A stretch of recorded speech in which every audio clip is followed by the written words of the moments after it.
yeroo tokko waan hogganni birallee jedhin jettu bar hogganni Oromoo Oromiyaa hin footoo zinaa Itoophiyaa hin diigna jedhu hin jiru waan saba keenyatti diina guuruu hin dubbatin rabbi jedhaati.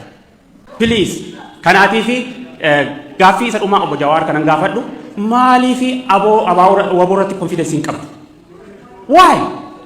Waboon ijaarame isa durii caalaa harka 100 cimee biyya Oromiyaa miti biyya Itoophiyaa sana bushuu ta'amma danda'u humna godhatee jira. Akka durii maal jedhamee hamatamu hin jiru waboo bira Oromiyaa hundumaa keessatti qixxummaatiin naannummaa tokko malee dhaabatee jira. Kanaatiif maaliif confidence hin kee waboo irraa? Banu hin baatu maleedha. Waan ajaa'ibaati dhugaa isinitti himna. Hin baatu har'uma baatu malee asin bultan. Eessa bullaa si baane? Moo nama mana qabu miti. Jennaan hin baatu yoo hoteela ta'e hoteela baasiin bulchiidha malee asin bullu. Hin baatu malee. Akka kanaatiin halkaniin dirqamaan wantooma keenya jala galanii poolisiin guguddaan mas gaggabu kun akkuma lafaa wal nu fuudhanii nu rarraasanii nu fuudhanii ba'an. Dhaqanii yoo konkolaataa keessa nu kaan isa dhugaa isinitti dubbanna. Humnaan dirqamaan akkuma ittiin bobaa kana jala qabanii lafa nu hankaaksanii fuudhanii dhaqanii wannoo keessa nu buusan konkolaataa keessa. Konkolaataa keessa hin bu'uudhee Jawaarachi wannoo sana keessatti hammam maal akka ture namoota yeroo sana argan duwwaatu beeka. Kana ture dubbichi. Hin beeknu maaliif akka nuyi hin beeknu? Maaliif akka nuyi kanis hin beeknu? Garuu wanta nuyi tilmaamnu yeroo baa Oromiyaa kana Harargee fi Arsiifaa kana keessa deemnee yeroo uummanni hambisuun yeroo nutti birmatee haasaa keenya dhaggeeffachuudhaaf tumsa keenyaaf yeroo inni bahu gaafa arganii jarri hin danda'amanii mo'amneerra akkas taanaanii jedhanii sodaatan. Karaa amma deemanii jiraannan waggaa 30 wanti bulchanuu hin jiraattu. Sanitti himna. Warra bulchuu miti. Warri wanti bulchanuu hin jiraattu. Taphni akkasii ta'uu hin danda'u. Nu waan akkasii yaannu nu waggaa 30 irratti yoo rabbi nu gargaaree uummata keenya rabbi gargaaree lola nurraa dhaabate waggaa 30tti maal laallee taanu abaluu angorra jiraa miti waggaa 30tti maaliif lolli waggaa 2 biyyatti waggaa 30 duuba deebisee jira. Waggaa 30 irratti deebinee bakka san ga'uun keenyayyuu shakkisiisaadha isinitti himaan haala amma jiruun. Kanaaf jarri mootummaas illuuzinii achi keessaa bahuu qabu. This illusion is a crazy illusion.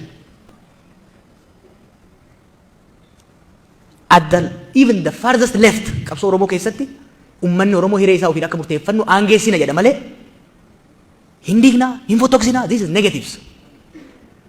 Nuyi garuu akka kaafaa'utti paartiidha nu. Gaafa aktivistii ture humna gama maraa jiru qabadhee deemuu waan hin qabuuf veeg ture ejjennoon kiyya. Garuu waggaan paartii seenu ejjennoo clear ta'ee paartii qabuttan seene. Nuyi Itoophiyaa tokko taate ta federaalawaa taate sabni Oromoo fi saboonni biroo ittiin of bulchan biyya immoo waliin bulchan jaaruu barbaanna. Ejjennoon keenya veeg ta'uu hin danda'u. Kan waggaa jennu garuu uummataa murteessinee humnaan irratti feena miti. Yaada faallaa jirtuun bilisummaa qabaachuu qaba. Kabajamuu qaba. Ejjennoon nuti Oromoof qabnu kan Tigraay irratti qabnu tokkuma. Biyya Itoophiyaatiif saba sablammoota Itoophiyaatiif wanti gaariin sirna federaalawaa dimokiraatawaa ta'e kan saba sablammoonni itti of bulchan jaaruu ejjenneeti kan amannu jechuudha.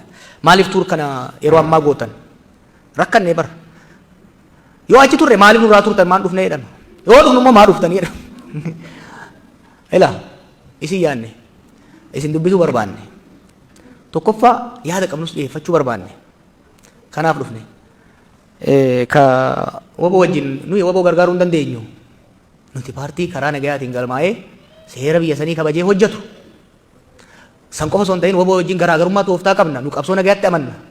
Isaan qabsoo nagaa hin hojjanne jedhanii qawwee kaasanii qabsoo hidhannootti jiru. Akkasii miti. Nuyi akka paartiititti tooftaa fudhanii jira. Tooftaan biraa dogongora jennee amannu. Garuu why don't you give us credit?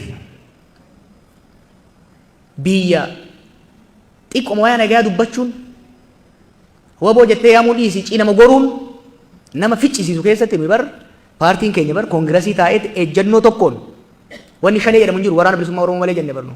Where were you? San qofa miti bar. Dargaggoonni kun waraanni kun dhiibameet bahee shiftaa miti. It's not a rebel without cause. It is a rebel with just cause.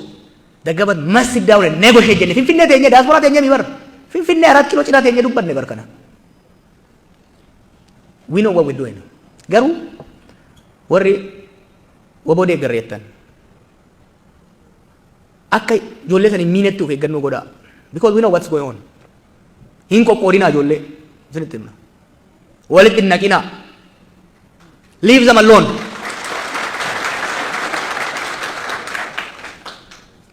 Do I have to say the details? No. Waan hojjetamu ala kanatti eega dhufne waan agarre baay'ee jira. Waan nama qoqqoodu. Waan nama lubbuu fi kennee jiru gartuutti qoqqoodee wal ficciisuudhaaf shira mun beeyna bara. Ta'a keessaa kana. Nu miti kan ijoollee san miidhaa jiru. Nuyi hamma humna keenyatti hojjechaa jirra. Namni hojjetu waliin lolu kataa'ee odeessiif nama walitti naqa. Isinitti hima. Kanaaf, how about you put your money where your mouth is? Put it there. Action speaks louder than words. Okay? Whatever you do, don't be destructive force. Whatever you do, don't be destructive force. Nui karaa itti amannee jira. Yoo dandeessan gargaara. Yoo dandeenye karaa hin ta'a jettan san gargaara.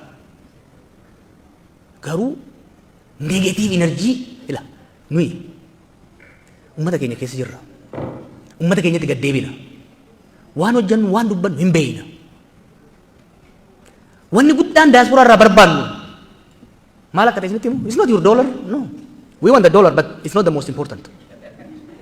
The most important is toxic energy nutti hin ergina. Ummata ajjeefamaa jiru, hidhamaa jiru, beelli rakkisaa jiru, waan uffatu hin qabne, bakka bulu hin qabne. Summii itti gadi hin facaasinaa. Summii itti hin facaasinaa.